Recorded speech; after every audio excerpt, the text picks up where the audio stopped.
প্রতিদিন রাতে যখন ঘুমাবেন ছোট্ট দুটি আমল করবেন। 10 বার দুরূদ শরীফ পাঠ করবেন আর 10 বার সূরা ইখলাস পাঠ করবেন। এতে আল্লাহ পাক রব্বুল আলামিন আপনার ভাগ্য খুলে দেবে। দুনিয়াতেও আল্লাহ পাক রব্বুল আলামিন আপনাকে ধনী করবে, পরকালেও আল্লাহ পাক আপনাকে ধনী করবে। দুনিয়াতে আল্লাহ পাক রব্বুল আলামিন বিপদ আপদ থেকে আপনাকে হেফাজত করবে, রিজিক বাড়া দিবে। পরকালে আল্লাহ পাক রব্বুল আলামিন কঠিন বিপদ থেকে হেফাজত করবে। পরকালে আল্লাহ তাআলা জান্নাতের রিজিকের ভান্ড আপনার জন্য খুলে দিবে। 10 বার দরুদ শরীফ পাঠ করবেন ঘুমানোর আগে, 10 বার সূরা ইখলাস পাঠ করবেন রাতে ঘুমানোর আগে। ছোট্ট দুটি আমল যদি আপনি করতে পারেন কপাল খুলে যাবে। আল্লাহর নবী বিশ্ব নবী মুহাম্মদুর রাসূলুল্লাহ সাল্লাল্লাহু আলাইহি ওয়াসাল্লাম বলেন, যে ব্যক্তি প্রতিদিন সকাল বিকাল মাত্র 10 বার দরুদ আমার উপরে পাঠ করবে, আমি নবী তার প্রতি সুপারিশ করব। কিয়ামতের ময়দানে আমি নবী তাকে সুপারিশ করব। আল্লাহর পয়গম্বর সুপারিশ করলে আপনার কপাল খুলে যাবে।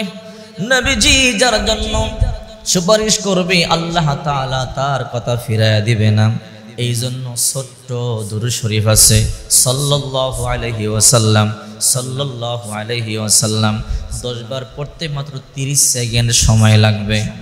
10 বার পড়তে দেরি আপনার উপরে 100টা রহমত আল্লাহ নাজিল করতে দেরি করবে না। নবীজি বলেন, মান সাল্লা আলাইয়া ওয়াহিদান সাল্লাল্লাহু আলাইহি আশারা, যে ব্যক্তি আমার উপরে মাত্র একবার দুরূদ পড়ে আল্লাহ তাআলা তার উপরে 10 বার 10টি রহমত নাজিল করে। একবার পড়লে যদি 10 বার 10টি রহমত নাজিল করে, তাহলে 10 বার দুরূদ পাঠ করলে আল্লাহ 100টা রহমত নাজিল করে।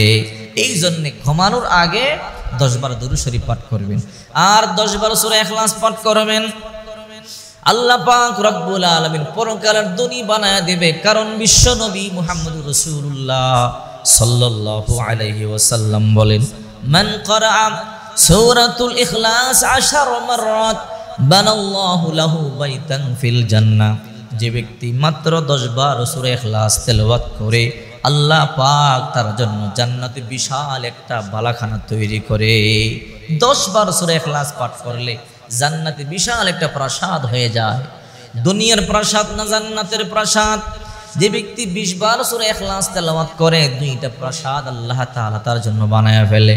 যে ব্যক্তি 30 বার সূরা ইখলাস তেলাওয়াত করে দৈনিক 3টা প্রাসাদ হয়ে যায়। যে ব্যক্তি 40 বার দৈনিক সূরা ইখলাস পাঠ করে 4টা প্রাসাদ।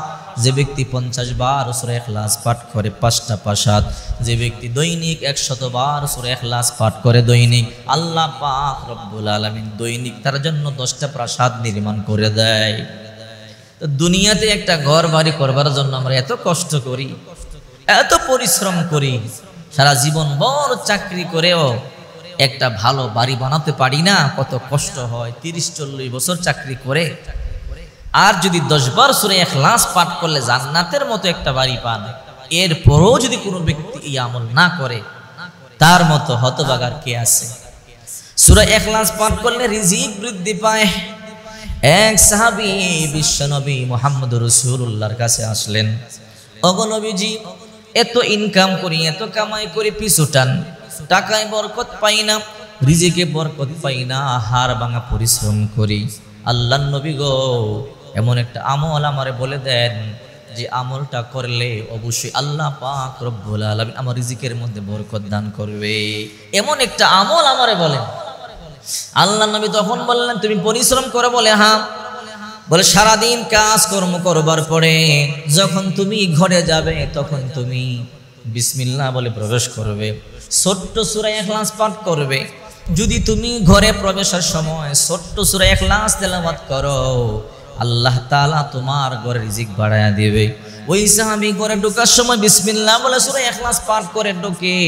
অল্প কিছু দিনের মধ্যে আল্লাহ তাআলা ওই ঘরে রিজিক দিয়া পরিপূর্ণ করে দিছে, ওই সাহাবীকে ধনী বানায়া দিছে। এই জন্য প্রতি রাতে ঘুমানোর সময় 10 বার সূরা ইখলাস পাঠ করবেন, 10 বার দুরূদ পাঠ করবেন। আল্লাহ দুনিয়াতেও রিজিক বাড়ায়া দিবে, দুনিয়াতেও আল্লাহ তাআলা সুখ শান্তি বাড়ায়া দিবে, বিপদ দূর করে দিবে। আর পরকালে আল্লাহ তাআলা আপনাকে ওয়াডেল সম্পদের মালিক বানায়া দিবে, অনেক বালাখানার মালিক আপনি হয়ে যাবেন। এই জন্যে রাতে ছোট্ট আমল 10 বার দরুদ শরীফ, 10 বার সূরা ইখলাস, 1 মিনিট সময় ব্যয় করলে 2 মিনিট সময় ব্যয় করলে আমলটা হয়ে যায়। এই আমলটা কি করা যায় না? করতে পারলে তো কপাল খুলবে, মরার পরে ধন সম্পদ কিছু যাবে না, এগুলোই আপনার কবরে যাবে। এই জন্য আসুন আমরা এই আমলগুলো খুঁজে খুঁজে করার চেষ্টা করি।